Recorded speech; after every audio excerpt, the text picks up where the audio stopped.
आपके बच्चों का भविष्य उज्जवल कैसे होगा, आज आखिर आपके बच्चों का मुस्तकबिल कैसे बेहतर होगा, आपके बच्चे में तालीमी लियाकत कैसे आएगी। हमने और आपने गांधी को नहीं देखा, हमने और आपने लोहिया को नहीं देखा, हमने और आपने अम्बेडकर को नहीं देखा। आज आपको प्रशांत किशोर जी वो टिप दे के जाएंगे, वो तरीका बतला के जाएंगे ताकि आपके बच्चों का मुस्तकबिल बेहतर बन सके। बूढ़े वालिदैन को छोड़कर जो 1500-2000 किलोमीटर दूर नौकरी कमाने जाते हैं, वो पलायन कैसे रुके, आपके गांव में, आपके इलाके में, आपके जिले में आपको रोजगार फराहम कैसे। आप यकीन जानिए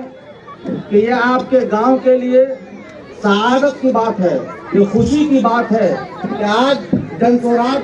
की जो पद यात्रा निकली है वो आपके गांव होते हुए जाएगी। जब कभी इतिहास लिखा जाएगा, जब कभी तारीख लिखी जाएगी इस पद यात्रा की, जन स्वराज की, तो आपके इस गांव का जिक्र भी होगा और आपकी इस मोहब्बतों का जिक्र भी होगा और आपके इस मेहनत का भी जिक्र होगा, आपकी इस कुर्बानी का भी जिक्र होगा।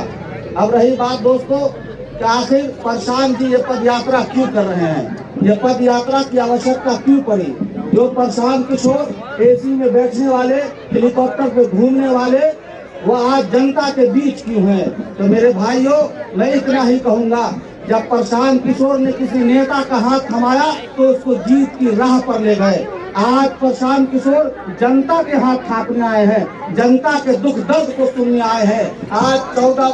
14 महीनों से 15 महीनों से 4000 गांव में पैदल चलकर लोगों के मसाइल को सुना, लोगों की समस्याओं को सुना, उनके मसाइल के हल के लिए फिर अपनी बातें प्रशांत जी बतलाते हैं, फिर उस समस्या के समाधान के लिए तो आखिर आपके बच्चों का भविष्य उज्जवल कैसे होगा, आज आखिर आपके बच्चों का मुस्तकबिल कैसे बेहतर होगा, आपके बच्चे में तालीमी लियाकत कैसे आएगी, आपके इलाके में सेहत के मराकज कैसे होंगे, आपके यहाँ स्वास्थ्य केंद्र की सूरत कैसी होगी, आपके इलाके का रोड कैसे बनेगा, आपके यहाँ जो मजदूरी वर्ग है, जो बाहर अपने बच्चों को छोड़कर, अपने घरों को छोड़कर, अपने बूढ़े वालिदैन को छोड़कर जो 1500-2000 किलोमीटर दूर नौकरी कमाने जाते हैं, वो पलायन कैसे रुके, आपके गांव में, आपके इलाके में, आपके जिले में आपको रोजगार फराहम कैसे हो। इन तमाम बिंदुओं को, इन तमाम चीजों का दर्द दिल में लेकर प्रशांत किशोर जी गांव-गांव चल रहे हैं, लोगों से मिल रहे हैं, लोगों की समस्याएं सुन रहे हैं। ये वो दर्द है।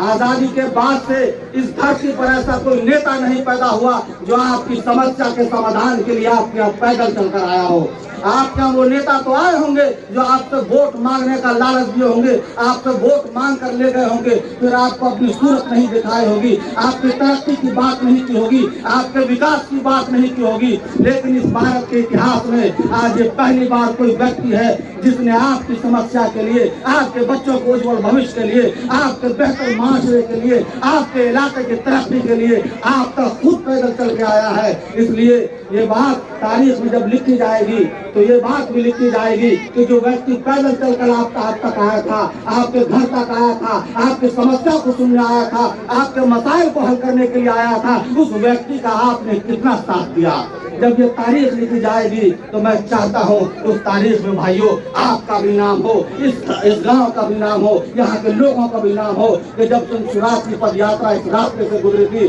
जब प्रशांत किशोर जी इस रास्ते से गुजरे थे, इस गांव वालों की भूमिका भी वैसे ही थी जैसे और लोगों की भूमिका थी, जैसे और गांव की भूमिका थी। मैं ये चाहूंगा कि प्रशांत किशोर के इस मिशन पर लब्बैक कहकर इनके कंधे से कंधे मिलाकर आप इनके साथ दें, इस मिशन को आगे बढ़ाए, इस मूवमेंट को आगे बढ़ाए। दोस्तों, हमने और आपने गांधी को नहीं देखा, हमने और आपने लोहिया को नहीं देखा, हमने और आपने अम्बेडकर को नहीं देखा, लेकिन आज के इस युग में अगर इन तमाम लोगों के नक्शे कदम पर कोई चल के गांधी के विचारों को गाँव-गाँव तक पहुंचाने का काम किया है तो प्रशांत किशोर जी ने वो काम किया है। आप इनके स्वागत के लिए आप लोग जान लीजिए